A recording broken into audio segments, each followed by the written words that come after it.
नमस्कार साथियों, CGPSC current affair के ऑनलाइन प्लेटफॉर्म में आप सबका स्वागत है। आज की वीडियो में हम आरटीई एक्ट 2009 की श्रृंखला को आगे विस्तार देंगे। तो पिछले वीडियो में हमने राइट टू एजुकेशन एक्ट 2009 के सामान्य परिचय पर चर्चा कर लिया है। तो इस एक्ट के अंतर्गत अध्यायों की संख्या कितनी है? 7 अध्याय हैं। कितने अध्याय हैं? इस एक्ट में 7 अध्याय हैं, जिसके अंतर्गत हमने सबसे पहले चर्चा किया अध्याय एक पर क्या कर लिया है, पूर्ण रूपेण चर्चा कर लिया है। अध्याय एक इस एक्ट की प्रारंभिक जानकारियां प्रदान करता है।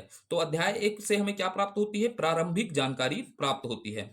यह बताता है प्रारंभिक जानकारी को। तो इस अध्याय के अंतर्गत धारा 1 से 2 शामिल है। तो अध्याय एक में कितने धारा हैं? धारा 1 और 2 अध्याय 1 के अंतर्गत आते हैं। फिर हमने चर्चा किस पर किया? अध्याय 2 पर हमने क्या किया? चर्चा किया।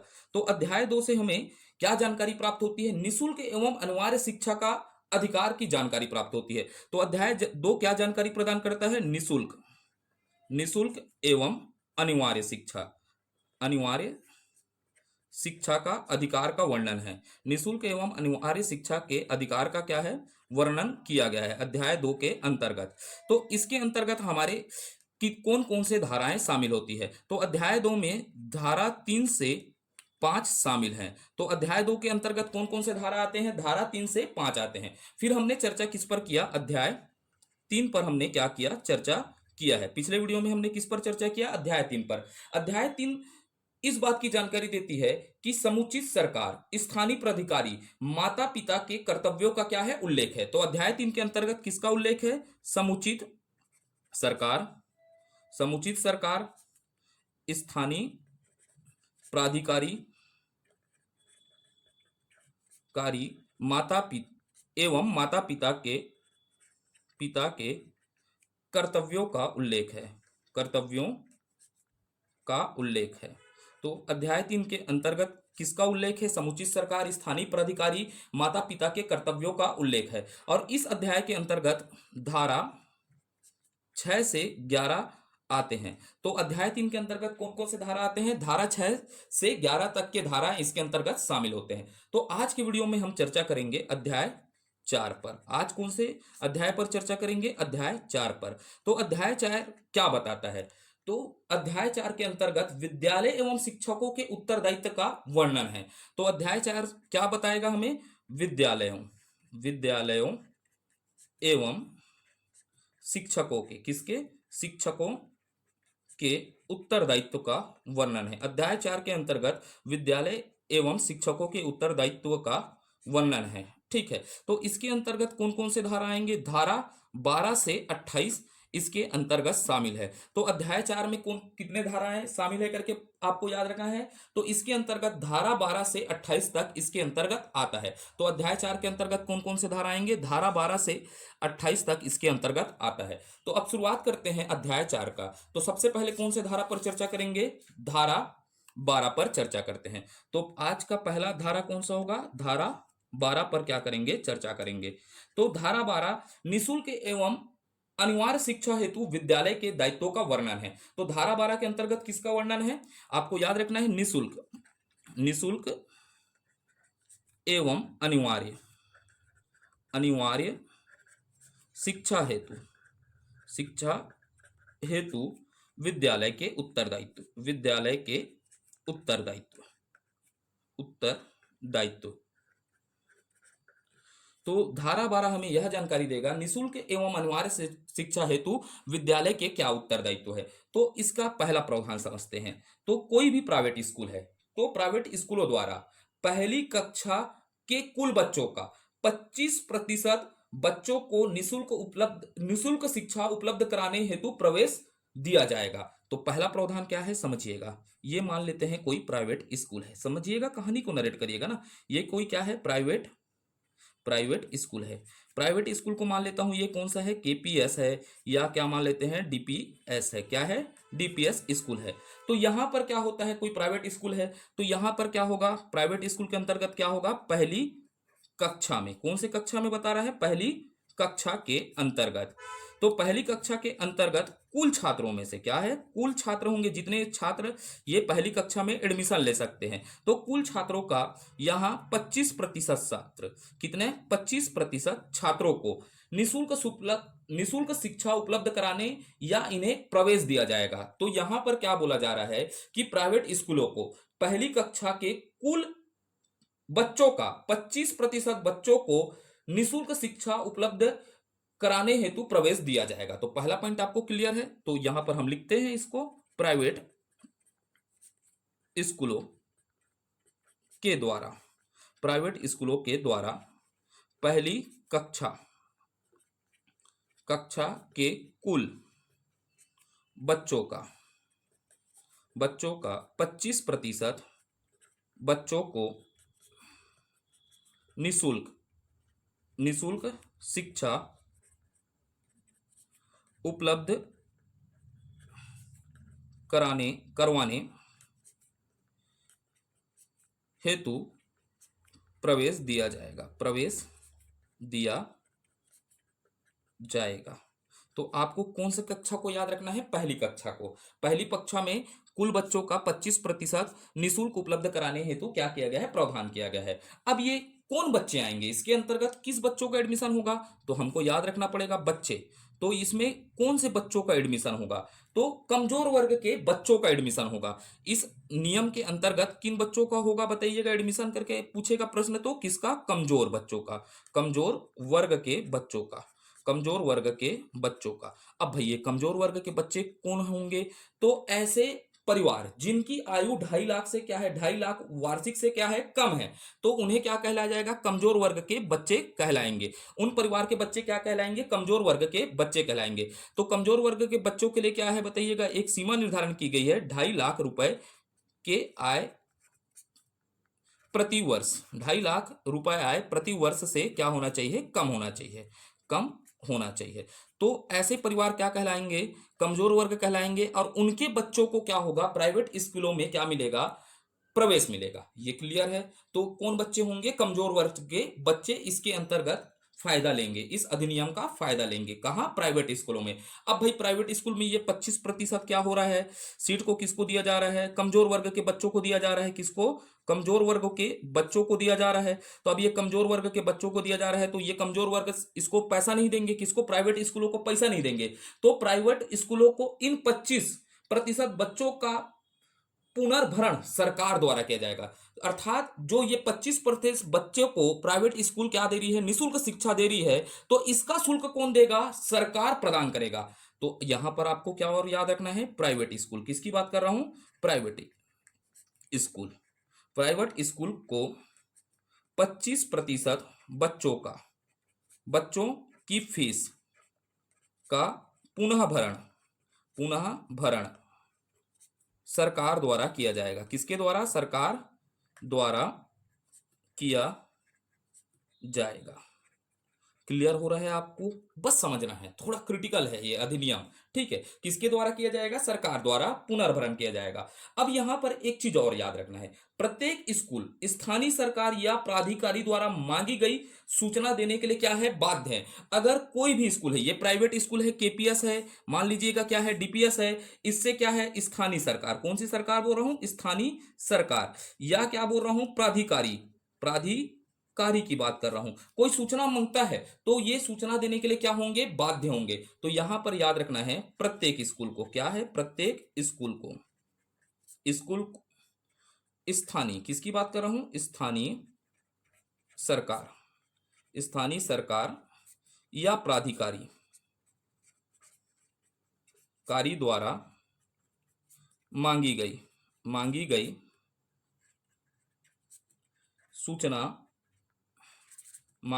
सूचना देने के लिए बाध्य है। तो ये हो गया हमारा धारा 12। इसको आईएमपी मानकर आप रख लीजिएगा, यहां से प्रश्न बन सकते हैं, ठीक। तो अब आगे बढ़ते हैं, धारा अपन क्या देख लिए, 12। तो अब चर्चा करेंगे धारा 13 पर। किस पर चर्चा करते हैं, धारा 13 पर। तो इस अधिनियम के धारा 13 पर हम क्या करेंगे, चर्चा करेंगे। तो धारा 13 क्या बताता है? प्रवेश हेतु किसी प्रकार का क्या नहीं लिया जाएगा? शुल्क नहीं लिया जाएगा। क्या नहीं लिया जाएगा? इस अधिनियम में जो क्या होंगे, छात्र प्रवेश लेंगे स्कूल में, उससे किसी प्रकार का क्या नहीं लिया जाएगा? शुल्क नहीं लिया जाएगा। और प्रवेश के लिए क्या नहीं किया जाएगा? प्रवेश परीक्षा का आयोजन नहीं किया जाएगा। तो इस एक्ट में क्या प्रावधान है? धारा 13 में क्या प्रावधान है? प्रवेश हेतु किसी प्रकार का का शुल्क शुल्क एवं प्रवेश परीक्षा प्रक्रिया का आयोजन नहीं होगा, आयोजन नहीं किया जाएगा, इस बात को आपको याद रखना है। ठीक है, तो कोई भी स्कूल में प्रवेश हेतु किसी प्रकार का शुल्क नहीं लिया जाएगा और प्रवेश परीक्षा का आयोजन नहीं किया जाएगा। अगर कोई विद्यालय इसका उल्लंघन करे तो आप समझते हैं क्या पॉइंट को समझते हैं? कोई विद्यालय अगर उल्लंघन करता है, इस अधिनियम का क्या करता है? उल्लंघन करे तो ठीक है, समझिएगा। अगर ये कोई छात्र है, समझना थोड़ा सा ये क्रिटिकल पॉइंट है, ये समझने का है ना। ये अगर कोई छात्र है, इस छात्र से क्या ले लिया? प्रवेश हेतु क्या ले लिया? शुल्क ले लिया है। ठीक है, या तो ये एक व्यक्ति है, मान लेता हूं एक व्यक्ति है, एक प्रति व्यक्ति से क्या ले लिया? शुल्क ले लिया, या कैपिटेशन शुल्क ले लिया। तो जितना शुल्क लिया है, कोई विद्यालय जितना शुल्क लिया है उसका 10 गुना जुर्माना वसूला जाएगा। मान लीजिएगा ये व्यक्ति एक है, इससे क्या लिया है? शुल्क के नाम पर क्या लिया है? 1000 लिया है, तो इसका कितना गुना? 10 गुना स्कूल पर से क्या लिया जाएगा? जुर्माना लिया जाएगा। अगर क्या लेता है? प्रवेश हेतु क्या लेता है? शुल्क लेता है। तो आपको क्लियर है? तो यहां पर मैं लिख देता हूं। ठीक है, प्रति व्यक्ति क्या बोल रहा हूं? प्रति व्यक्ति ली गई शुल्क, ली गई फीस या शुल्क का 10 गुना जुर्माना वसूला जाएगा। किससे? स्कूल से वसूल किया जाएगा। तो ये क्लियर है। अगर किसी भी छात्र के प्रवेश हेतु क्या लिया जाता है? शुल्क लिया जाता है, तो उस शुल्क से कितना गुना? 10 गुना जुर्माना क्या किया जाएगा? वसूल किया जाएगा। अब दूसरा पॉइंट को समझते हैं इसी अधिनियम के अंतर्गत। अगर कोई प्रवेश परीक्षा ले लेता है, ठीक है, कोई स्कूल है अगर क्या ले लेता है? प्रवेश परीक्षा ले लेता है, तो पहली बार समझिएगा, पहली बार प्रवेश परीक्षा लिया तो 25,000 जुर्माना होगा। कितना हजार? 25,000 क्या होगा? जुर्माना होगा। पहले समझिएगा, अगर कोई स्कूल क्या ले रहा है? प्रवेश परीक्षा आयोजित कर रहा है, तो पहली बार कितने बार होगा? 25,000 रुपए का जुर्माना होगा। इसके बाद और प्रवेश परीक्षा लेता है तो कितना हजार का जुर्माना होगा? 50,000 रुपए का क्या होगा? जुर्माना का प्रावधान है। ठीक है, धारा 13 के अंतर्गत। तो इसे लिख लेते हैं अब अच्छे से। अगर प्रवेश परीक्षा लेता है तो पहली बार, किसकी बात कर रहा हूं? पहली बार 25,000 रुपए जुर्माना है। कितना? 25,000 रुपए का जुर्माना है। तो याद रखिएगा कितने हजार रुपए का जुर्माना है? 25,000 रुपए का जुर्माना है। उसके बाद हमको क्या याद रखना है?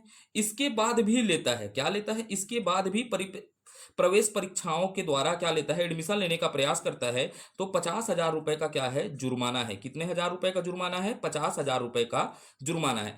तो ये हो गया हमारा धारा 13। क्या होता है? धारा 13।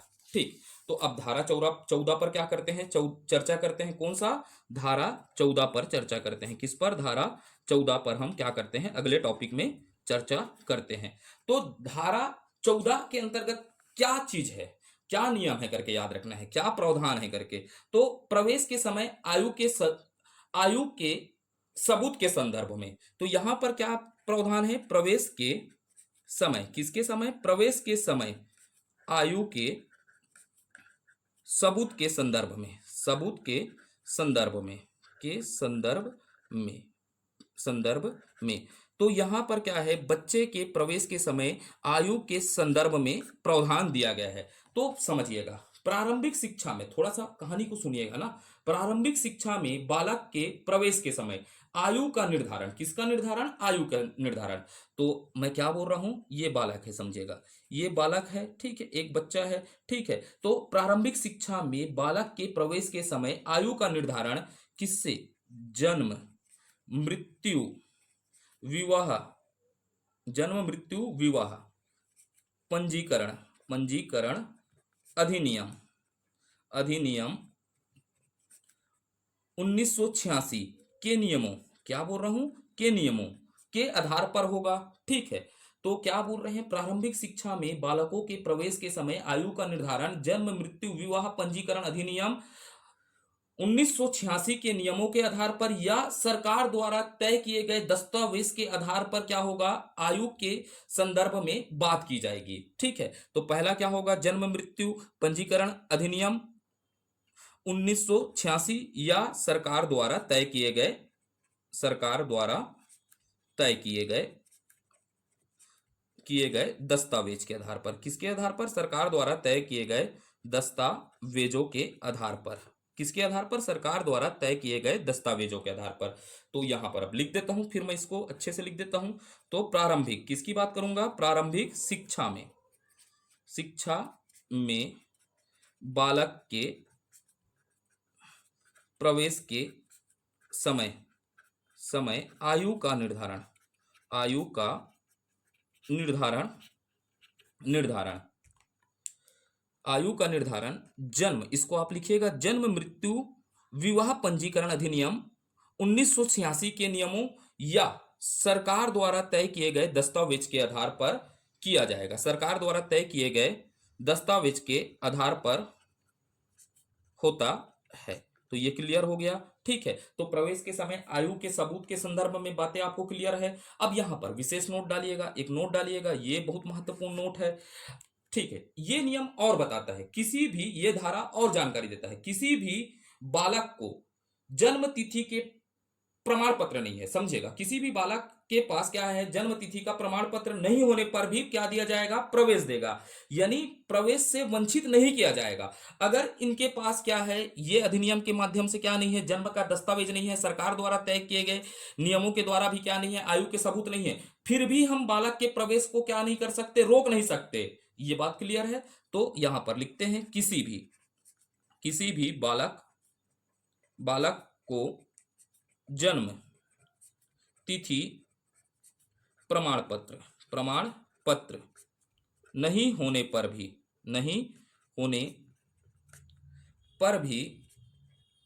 प्रवेश दिया जाएगा। क्या दिया जाएगा, प्रवेश दिया जाएगा, यानी प्रवेश से वंचित नहीं किया जाएगा, प्रवेश से वंचित नहीं किया जाएगा। ये बात आपको क्लियर है। थोड़ा क्रिटिकल लग रहा होगा धाराएं, क्योंकि ये एक्ट है, तो एक्ट की बातों को समझना थोड़ा सा कठिन होता है।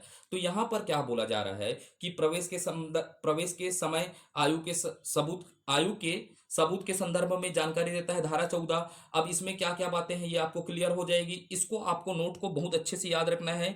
अगर बच्चे के पास क्या नहीं है, जन्म तिथि के प्रमाण पत्र नहीं है, तो फिर भी उसको क्या दिया जाएगा, प्रवेश दिया जाएगा, प्रवेश से वंचित नहीं किया जाएगा। ये धारा 14 के क्या है, प्रावधान है।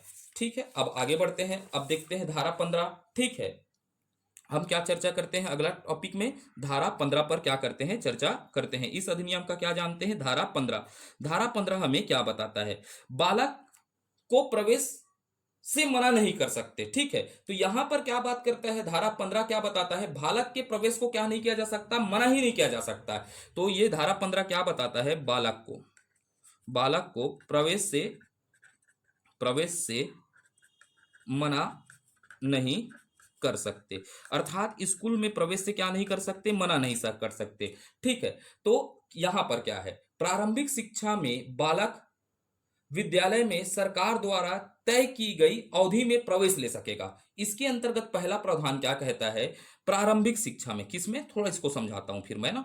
प्रारंभिक शिक्षा में किसकी बात कर रहा हूं, प्रारंभिक शिक्षा में बालक विद्यालय में, किसमें, विद्यालय में सरकार द्वारा, किसके द्वारा, सरकार द्वारा तय की गई अवधि में प्रवेश ले सकेगा। अर्थात भाई प्रारंभिक शिक्षा है, प्रारंभिक शिक्षा के लिए सरकार ने क्या तय कर दिया, मान लीजिएगा जून से क्या है, जुलाई तक क्या होना है, एडमिशन होना है। तो इस अवधि में तो क्या हो सकता है, बच्चा कोई भी स्कूल में जाएगा तो उसे प्रवेश से क्या नहीं किया जा सकता, मना नहीं किया जा सकता। अर्थात सरकार द्वारा तय की गई अवधि में उसे क्या लिया जाएगा, प्रवेश लिया जाएगा। अगर किंतु वह तय अवधि के बाद भी प्रवेश से नहीं रोक सकते। अगर ये जून और जुलाई में नहीं आया मान लीजिएगा, तब भी इसको प्रवेश से क्या नहीं किया जा सकता, वंचित नहीं किया जा सकता किसी भी बालक को। तो अब यहां लिखते हैं, ठीक है, किंतु तय अवधि में, अवधि के बाद, तय अवधि के बाद भी प्रवेश से, प्रवेश प्रवेश से नहीं रोका जा सकेगा।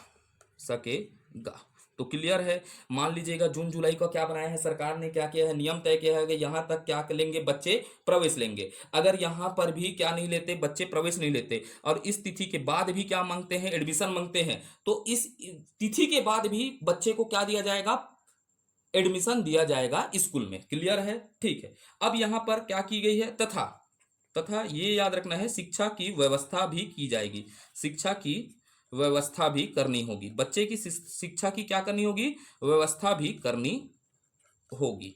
ठीक है। अब इसके बाद थोड़ा सा याद रख लेते हैं, ठीक है। सितंबर 2016 में किसकी बात करते हैं, ये थोड़ा फैक्चुअल बात है। सितंबर 2016 में सरकार, किसने, सरकार ने प्रवेश की अवधि, प्रवेश की अवधि, अवधि सत्र प्रारंभ के होने की 6 माह तक कर दी थी। ठीक है, सितंबर 2016 में सरकार ने प्रवेश की अवधि क्या कर दी थी, सत्र प्रारंभ, अर्थात जिस दिन से स्कूल प्रारंभ होता है, प्रारंभ होने के 6 माह तक थी। कहां तक थी, 6 माह तक थी।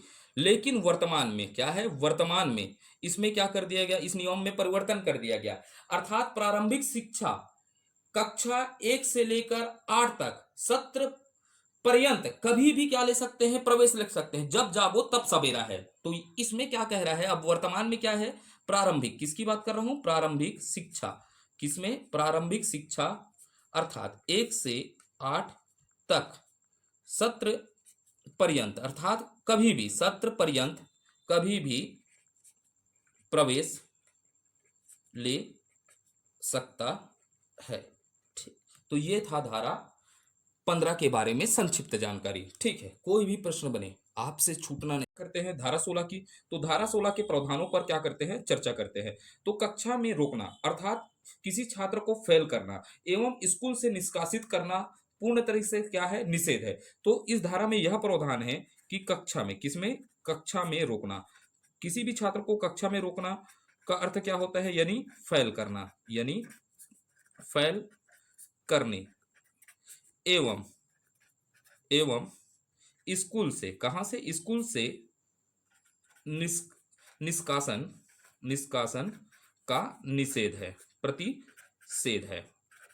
तो धारा 16 का प्रावधान यह बताता है कि कक्षा में रोकना यानी कि फेल करना एवं स्कूल से निष्कासित करने क्या है, निषेध है, प्रतिषेध है। तो इसको सामान्य भाषा में लिखते हैं, किसी भी कक्षा में अनुत्तीर्ण करने एवं प्रारंभिक शिक्षा पूरा होने तक विद्यालय से किसी भी छात्र को निष्कासित नहीं किया जा सकता। तो इसको सामान्य अर्थों में कैसे लिख सकते हैं, किसी भी कक्षा में, कक्षा में अनुत्तीर्ण, अनुत्तीर्ण, अनुत्तीर्ण करने एवं प्रारंभिक शिक्षा के पूरा होने, के पूरा होने तक विद्यालय से निष्कासन नहीं किया जा सकता, नहीं किया जा सकता। किसी भी छात्र को अनुत्तीर्ण नहीं किया जा सकता और विद्यालय से निष्कासन नहीं किया जा सकता। तो भाई सरकार के सामने एक चुनौती हुई कि हम किसी भी छात्र को क्या नहीं करेंगे, अनुत्तीर्ण नहीं करेंगे, तो उस छात्र क्या होगा, मन लगाकर पढ़ेगा नहीं और समस्या पैदा होगा। तो सरकार ने यहाँ पर आरटीई, किसमें, आरटीई एक्ट 2009 में क्या किया, संशोधन किया, संशोधन करके, क्योंकि भाई अनुत्तीर्ण नहीं कर रहे हैं तो क्या हो रहा था, इससे समस्या आ रहा था, शिक्षा का गुणवत्ता में क्या हो रहा था, कमी हो रहा था। तो इसलिए आरटीई एक्ट 2009 में संशोधन करके धारा 16 के अंतर्गत 4 उपधाराएं जोड़ी गई। कितने, 4 उपधाराएं जोड़ी गई। तो 16(1), 16(2), 16(3), 16(4) उपधाराएं जोड़ी गई। उपधाराएं जोड़ी गई किसके अंतर्गत? आरटीआई एक्ट 2009 के अंतर्गत 4 उपधाराएं जोड़ी गई। तो अब ये 4 उपधाराओं को भी पढ़ना पड़ेगा क्योंकि ये महत्वपूर्ण उपधाराएं हैं। तो देखते हैं 16(1) क्या कहता है कि 16(1) के अंतर्गत क्या प्रावधान है। तो यहां पर क्या बताया गया है, इस धारा के अंतर्गत प्रत्येक शैक्षणिक वर्ष की समाप्ति पर कक्षा 5वीं एवं 8वीं की नियमित परीक्षा ली जाएगी। तो यहां पर क्या बोलता है, ये धारा के अंतर्गत क्या प्रावधान है कि प्रत्येक शैक्षणिक, किसकी बात कर रहा हूं, शैक्षणिक वर्ष की समाप्ति के पश्चात, प्रत्येक शैक्षणिक वर्ष की समाप्ति पर 5वीं 8वीं की नियमित परीक्षाएं ली जाएगी। परीक्षा ली जाएगी। यह प्रावधान है धारा 16(1) के उपबंध में। ठीक है, तो क्लियर है। जैसे मान लीजिएगा हमारे पास क्या है, ये छात्र है, एक छात्र क्या है, एक है, और ये एक छात्र है। इस छात्र का नाम क्या है, डोरेमोन है। इस नाम का छात्र का नाम क्या है, निंजा हथौड़ी है। ये कहाँ पढ़ता है, 5वीं में पढ़ता था, और ये कहाँ पढ़ता है, 8वीं में पढ़ता है। तो 16(1) क्या कहता है कि भाई ये जो 5वीं में है पढ़ने वाला छात्र और ये 8वीं में पढ़ने वाले छात्र का क्या होगा, सत्र की समाप्ति के शैक्षणिक वर्ष समाप्ति में क्या होगा, नियमित परीक्षा ली जाएगी। आप समझिएगा क्या ली जाएगी, इसकी नियमित परीक्षा ली जाएगी। अब समझना है, कहानी को नरेट करिएगा ना फिर से। ये है हमारे पास डोरेमोन साहब, क्या है, डोरेमोन साहब है। ठीक, ये कहाँ पढ़ते हैं, 5वीं में पढ़ते हैं। और ये हमारे पास क्या है, निंजा हथौड़ी है। जो को भी आप जो समझना है, इसको आप ऑगी कॉकरोच समझ सकते हैं, जो भी समझिए। ये क्या है, हमारे पास निंजा हथौड़ी है। ठीक है, निंजा हथौड़ी है। ये कहाँ पढ़ता है, 5वीं में पढ़ता है, और ये क्या हम पढ़ता है, 8वीं में। तो अभी क्या हुआ, ये परीक्षा दिलाने गया, डोरेमोन क्या हो गया, परीक्षा दिलाने गया, तो डोरा केक नहीं खाया, तो डोरा केक नहीं खाया तो क्या हो गया, फेल हो गया। और ये क्या हो गया, निंजा हथौड़ी भी क्या हो गया, 8वीं में क्या हो गया, फेल हो गया। तो फेल हो गया तो भाई अब इनका साल क्या हो जाएगा, बर्बाद हो जाएगा। तो सर साल ना बर्बाद हो करके तो सरकार ने 16(2) के अंतर्गत, किसके अंतर्गत, 16(2) के अंतर्गत एक प्रावधान किया। तो यह प्रावधान क्या बताता है, कक्षा 5वीं एवं 8वीं में असफल विद्यार्थियों को अतिरिक्त शिक्षण का व्यवस्था किया जाएगा। अब डोरेमोन और ये निंजा हथौड़ी क्या हो चुके हैं, फेल हो चुके हैं। तो इनके लिए क्या किया जाएगा, अतिरिक्त शिक्षण करवाया जाएगा। तथा परिणाम जारी होने के बाद, भैया मान लेते हैं इसका रिजल्ट कब आया, अप्रैल में आया, तो परिणाम जारी होने के बाद इनका फिर से क्या होगा, परीक्षा होगा। क्या लिया जाएगा, पुनः क्या होगा, 2 महीने के भीतर, कितने माह के भीतर, 2 माह के भीतर क्या लिया जाएगा, परीक्षा आयोजित किया जाएगा। फिर से परीक्षा में बैठने का क्या दिया जाएगा, मौका दिया जाएगा। तो 16(2) क्या कहता है करके देखते हैं, कक्षा 5वीं एवं कक्षा 8वीं में असफल, किसकी बात कर रहा हूं, असफल विद्यार्थी अर्थात डोरेमोन और निंजा हथौड़ी, ठीक है, विद्यार्थियों को अतिरिक्त शिक्षण करवाया जाएगा तथा परिणाम, किसकी बात कर रहा हूं, परिणाम जारी होने के दिनांक से 2 माह के भीतर पुनः परीक्षा का मौका मिलेगा, पुनः परीक्षा का मौका दिया जाएगा। तो ठीक है, इनको क्या दिया जाएगा, पुनः परीक्षा का मौका दिया जाएगा। उसके बाद एक और प्रावधान है, 16(3) को समझने का प्रयास करते हैं। अब 16(3) क्या कहता है, ठीक है। अब भैया ये डोरेमोन और किसको, अपने को निंजा हथौड़ी को पुनः परीक्षा का मौका दिया गया, पुनः परीक्षा का मौका दिया गया। फिर भी डोरेमोन उस दिन डोरा केक नहीं खा के गया और फिर से क्या हो गया, फेल हो गया। तो अब फेल हो गया तो यहाँ पर क्या प्रावधान है, वैसी निंजा हथौड़ी फिर से परीक्षा में फेल हो गया। तो 16(3) ये बताता है कि पुनः परीक्षा में अनुत्तीर्ण विद्यार्थी को क्या है, जो ये दोनों मान और ये क्या है बताइएगा, निंजा हथौड़ी क्या हो चुके हैं, अनुत्तीर्ण हो चुके हैं। तो ये 16(3) क्या बताता है, पुनः परीक्षा में अनुत्तीर्ण छात्रों को सरकार चाहेगी तो कौन चाहेगी, सरकार चाहेगी तो स्कूल को अनुमति दे सकती है। किसको, स्कूल को अनुमति दे सकती है कि कक्षा में रोका जाए या इन्हें रोका नहीं जाए। तो यहां पर क्या हो रहा है, ये फेल होने के बाद भी इन्हें सरकार क्या कर सकती है, मौका दे सकती है। स्कूल को बोलेगी कि आप चाहे तो बच्चों को रोक दीजिए या तो नहीं रोके। ये किसके अंतर है, सरकार की अनुमति पर स्कूल कर सकती है। तो यहां पर डोरेमोन के रिश्तेदार क्या थे, हमारे बड़े नेताओं के साथ थे तो पास हो गए। तो देखते हैं यहाँ पर क्या प्रावधान है 16(3) में। तो 16(3) क्या कहता है, पुनः परीक्षा में, किसमें, पुनः परीक्षा में अनुत्तीर्ण, किसकी बात कर रहा हूं, अनुत्तीर्ण विद्यार्थियों को, विद्यार्थी को सरकार, सरकार चाहे तो स्कूल को अनुमति दे सकती है, स्कूल को अनुमति अनुमति दे सकती है, दे सकती है कि कक्षा में रोका जाए और यह भी कि कक्षा में नहीं रोका जाए, कक्षा में नहीं रोका जाए। तो ये 16(3) का प्रावधान है, क्योंकि भाई बच्चों को हमको क्या करना है, यहाँ पर शिक्षित करना है, तो सरकार ने इस तरह के प्रावधान भी किए हुए हैं। अब क्या होता है, अगला देखते हैं 16(4), क्या देखते हैं 16(4), प्रारंभिक शिक्षा को पूरी करने तक नहीं निकाला जाएगा। यहाँ पर क्या बोला गया है, किसी भी बच्चे को प्रारंभिक शिक्षा पूरा करने तक स्कूल से नहीं निकाला जाएगा। तो 16(4) में क्या है, प्रारंभिक शिक्षा पूरी करने तक उसे नहीं निकालेंगे। उसे का मतलब क्या होगा, छात्र को नहीं निकालेंगे, अर्थात डोरेमोन और निंजा हथौड़ी को नहीं निकाला जाएगा। ये कहानी आपके दिमाग में नरेट हुआ, तो ये कहानी के तौर पर आप याद करने का इसको क्या करिएगा, प्रयास करिएगा, काल्पनिक तौर पर, ठीक है। अब उसके बाद देखते हैं धारा 17, ठीक है, ये थोड़ा आईएमपी धारा है और ये क्या है, महत्वपूर्ण धारा है। देखिएगा, बालक को शारीरिक मानसिक उत्पीड़न से क्या है, प्रतिषेध है। अर्थात कोई भी ये बच्चा है, मान लीजिएगा ये डोरेमोन है, ठीक है, ये डोरेमोन कहाँ जा रहा है, स्कूल जा रहा है, तो स्कूल में इसका गुरुजी है, ठीक है, मान लेते हैं ये आपके कोई भी टीचर होंगे जो आपको कुटकुट्टा पीटते थे उस समय। तो क्या होता है, ये बच्चे को किसी प्रकार से शारीरिक मानसिक उत्पीड़न को क्या नहीं करेंगे, निषेध है। अर्थात मारपीट नहीं कर सकते, आपत्तिजनक बातें नहीं कर सकते, डरा नहीं सकते। अगर उल्लंघन में दोषी पाया जाता है वह शिक्षक, तो उसमें अनुशासनात्मक कार्रवाई की जाएगी। तो ये 17 आप धारा को समझ पाए। तो इस 17 का प्रावधान क्या कहता है, बालक को शारीरिक, किसकी बात कर रहा हूं, शारीरिक दंड लिख देता हूं ना यहाँ पर, आप समझ पाएंगे, शारीरिक दंड ऐसा कोष्टक में, व मानसिक, किसकी बात कर रहा हूं, मानसिक दंड कोष्टक में लिखा। और इसको आप क्या लिखेंगे, उत्पीड़न का प्रतिषेध है, अर्थात निषेध है, समझ पाए, ठीक। तो यहां पर क्या नहीं हो सकता, मारपीट नहीं कर सकता कोई भी गुरुजी, अब भदाभद इसको नहीं पीट सकता, ठीक है, अपमानजनक बातें नहीं कह सकता, ते भोकवा हंस लड़का हंस के नहीं कह सके, अब गुरुजी है, ठीक, समझ पाया, ठीक है। और डरा नहीं सकता, क्या नहीं कर सकता, डरा नहीं सकते, ठीक है, डरा नहीं सकते। अगर ऐसा करते हैं, ठीक है, इसका उल्लंघन करते हैं, क्या करने पर, उल्लंघन करने पर, उल्लंघन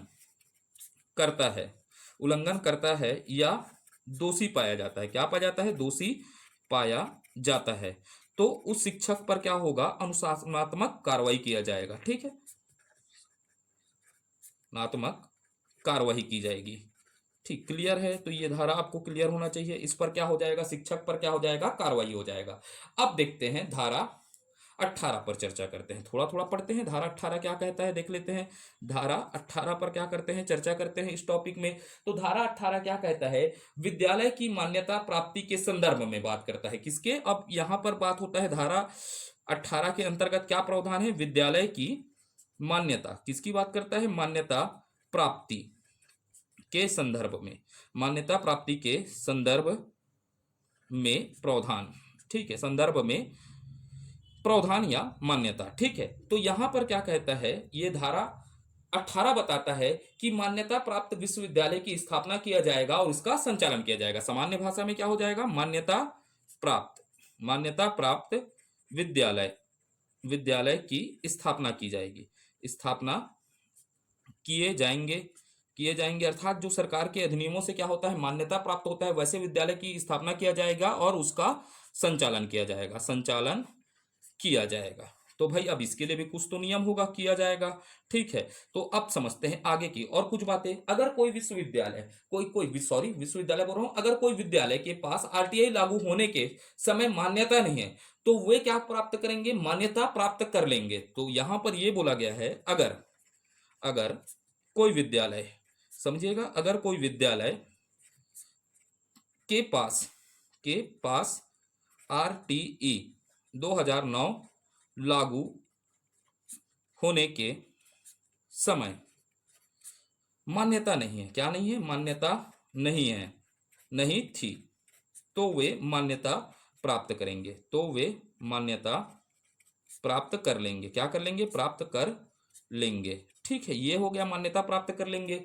अगर कोई भी संस्था है, इसके बाद भी क्या है, वो ढीठ किस्म की संस्था है, मान्यता प्राप्त नहीं करते, तो या क्या करते हैं, बिना मान्यता, किसकी बात करता हूं, बिना मान्यता और मान्यता रद्द होने पर विद्यालय के संचालन करते हैं, क्या होते हैं, मान्यता रद्द होने पर भी विद्यालय की संचालन करते हैं, किसका, विद्यालय का संचालन होता है। तो अब भाई संचालन कर रहे हैं तो सरकार भी क्या आ जाएगा, गुस्से में आया। ठीक है, अब तेरे को बताता है मजा नहीं आ रहा है, बिड़ू करके बोला, तो फिर अब सरकार इसको मजा देगा। तो यहां पर क्या कर सकता है सरकार, 1 लाख रुपए तक, कितने रुपए तक, 1 लाख रुपए का जुर्माना कर सकता है, क्या करता है, जुर्माना, या प्रतिदिन, क्या बोल रहा हूं, या प्रतिदिन के हिसाब से, किसके हिसाब से, प्रतिदिन, अर्थात एक दिन, डे टू डे, प्रतिदिन क्या लेगा, प्रतिदिन के हिसाब से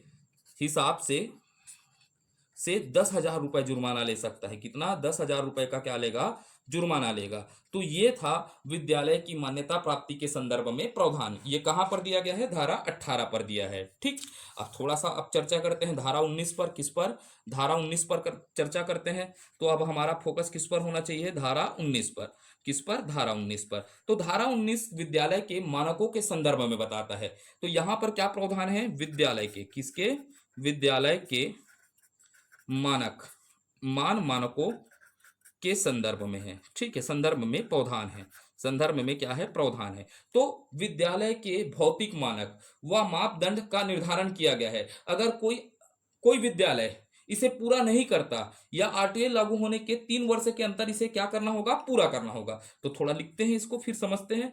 विद्यालय, किसकी बात कर रहा हूं, विद्यालय के भौतिक भौतिक मानक व मापदंडों का निर्धारण किया गया है, क्या किया गया है, 19 के अंतर्गत विद्यालय के भौतिक मानक एवं मापदंडों का निर्धारण किया गया है। कोई विद्यालय पूरे नहीं करता, ठीक है, ये मापदंडों को पूरा नहीं करता है तो आरटीई, क्या बोल रहा हूं, आरटीई लागू होने के 3 वर्ष के भीतर, कितने वर्ष, 3 वर्ष के भीतर इसे क्या करना होगा, पूरा करना होगा। लागू होने के कितने वर्ष के भीतर, 3 वर्ष के भीतर इसे क्या करना होगा, पूरा करना होगा। तो धारा 19 क्या बताता है करके आपको याद रखना है कि विद्यालय के मापदंड के बारे में यह जानकारी देता है। अगर कोई विद्यालय इसे पूरा नहीं करता तो उसे कितने वर्ष का समय है, 3 वर्ष के अंतर्गत क्या करना होगा, पूरा करना होगा। फिर हम चर्चा करते हैं धारा 20 पर, किस पर, धारा 20 के प्रावधान पर क्या करते हैं, चर्चा करते हैं। तो यहां पर क्या किया गया है, जो हमने क्या किया था, मानक, क्या किया था, मानक के बारे में कौन बताया था, धारा 19। तो यह धारा 20 क्या बताता है, आरटीआई द्वारा तय किए गए मानकों को केंद्र सरकार संशोधित कर सकता है या इसमें नए जोड़ सकता है या घटा सकता है मानक को। तो यहां से प्रश्न बनता है, इसीलिए इसको थोड़ा आईएमपी टाइप से रखिएगा याद करके। आरटीआई के द्वारा तय किए गए मानक, रीट के द्वारा, आरटीई के द्वारा तय किए गए मानकों को केंद्र सरकार संशोधन कर सकता है, नए को जोड़ सकता है और कुछ चीजों को हटा सकता है करके। तो यहां पर आपको क्या लिखना है, आरटीई, ठीक है, आरटीआई लिख रहे हैं, ठीक है, आरटीई के द्वारा तय किए गए मानकों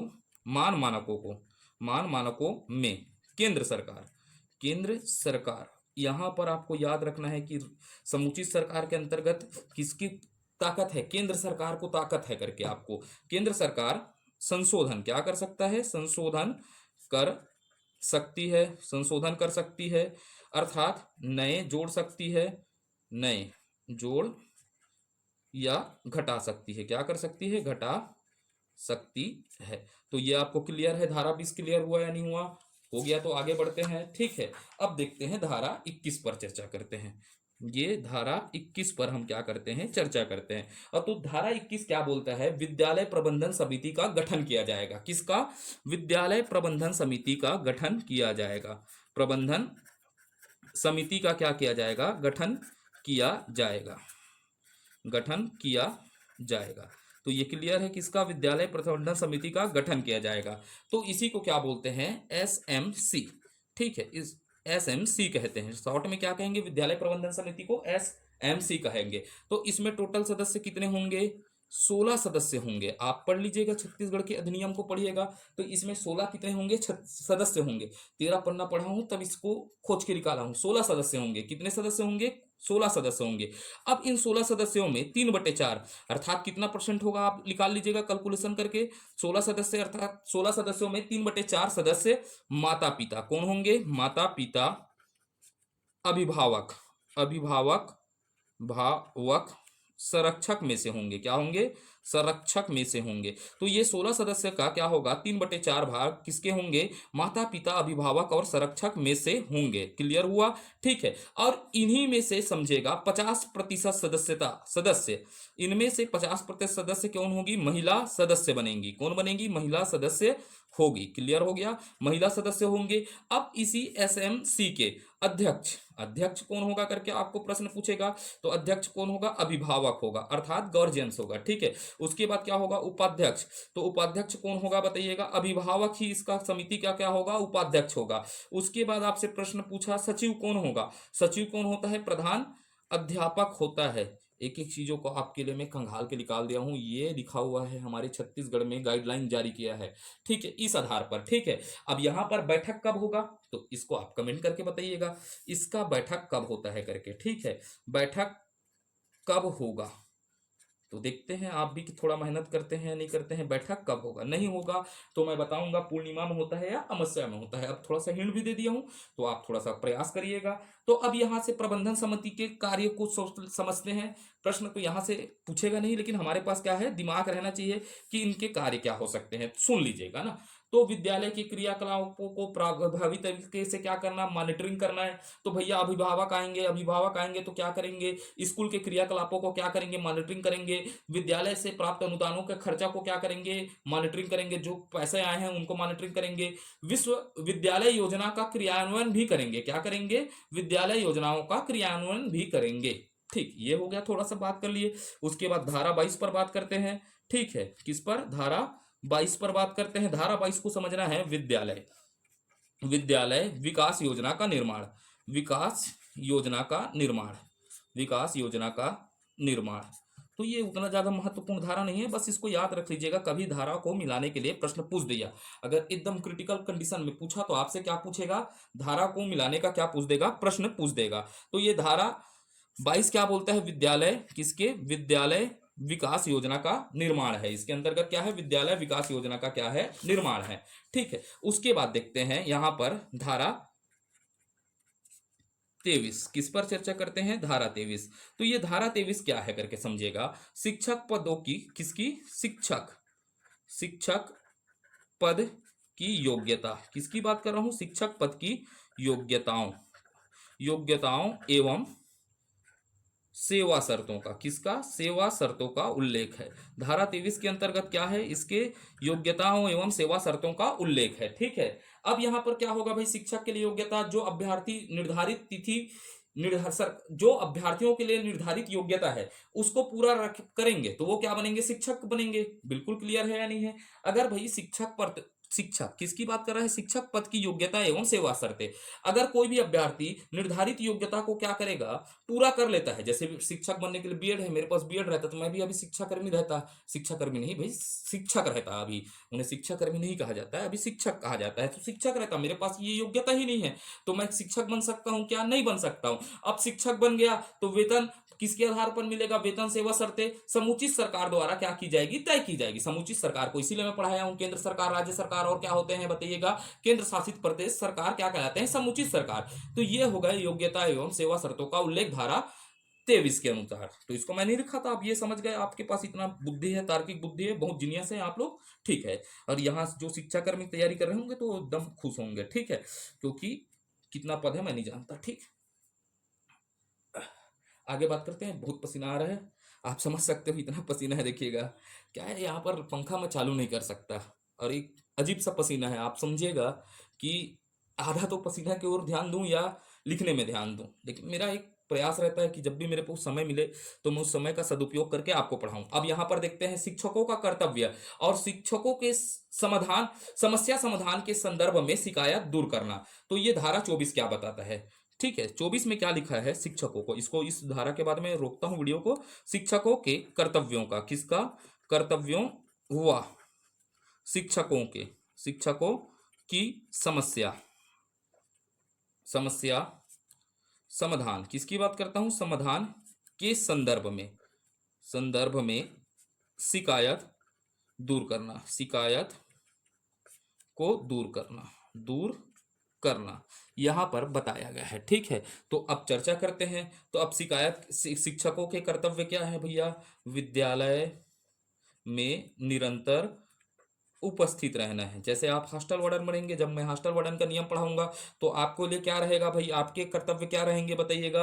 विद्यालय में क्या होना पड़ेगा? आप छात्रावास में क्या होना पड़ेगा? नियमित उपस्थिति होना पड़ेगा। तो यहाँ पर भी शिक्षक को क्या होना पड़ता है? विद्यालय में नियम क्या होता है? नियमित उपस्थित रहना पड़ता है। उसके बाद क्या होगा भाई? आप शिक्षक बन गए हैं तो क्या करना पड़ेगा? आपका दायित्व कर्तव्य क्या है? पाठ्यक्रम का क्या करना पड़ेगा? संचालन करना पड़ेगा। मुफ्त में आप पैसा नहीं करेंगे, ठीक है, तो पाएंगे तो आपको क्या करना पड़ेगा? पाठ्यक्रम का संचालन करना पड़ेगा। और संचालन के साथ क्या करना पड़ेगा? तय समय में, समय पर पूरा करना पड़ेगा कोर्स को। ठीक है, ये कर्तव्य होता है। उसके साथ देख सकते हैं अगला कर्तव्य क्या होता है? अभिभावकों के साथ, अर्थात जो इनके पेरेंट्स हैं, बच्चों के अभिभावकों के साथ निरंतर क्या करना पड़ेगा? संबंध बनाकर रखना पड़ेगा कि आपको बताना पड़ेगा कि आपका बेटा पढ़ने में कुशल है या नहीं है। इनको भी बताने का दायित्व किसका है? शिक्षक का है। और यहाँ पर सरकार द्वारा सौंपे गए कार्यों को भी करना पड़ेगा। किसके? सरकार के द्वारा, द्वारा सौंपे गए, किसको सौंपे गए कार्य को भी पूरा करना होता है। ये शिक्षक के कर्तव्य है। तो ये आज तक हम धारा 24 तक ही अध्ययन करते हैं। अगले वीडियो में पूरा इस आरटीई एक्ट, आरटीई एक्ट को पूरे तरीके से क्या कर लेंगे? 2009 को कंप्लीट कर लेंगे, संशोधन पर भी बात करेंगे।